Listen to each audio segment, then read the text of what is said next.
Welcome po sa Pinoy Scoop. At ito ang balita ngayon.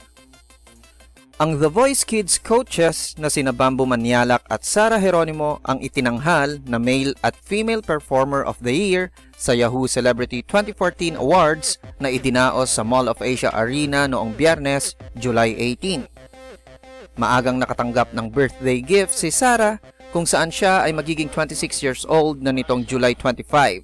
Dahil sa natamo niyang 536,921 na boto sa fan-based poll. Sinundan siya sa pangalawang pwesto ng singer actress na si Julian San Jose na may 491,880 na boto.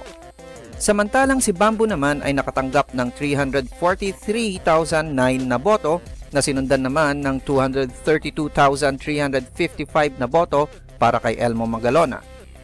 Pinahiyaw din nila ang mga fans at audience sa kanilang surprise finale performance sa naturang awards night. Si Bamboo at Sara ay malugod na nagpapasalamat sa lahat ng kanilang fans na taos-pusong sumuporta at bumoto sa kanila.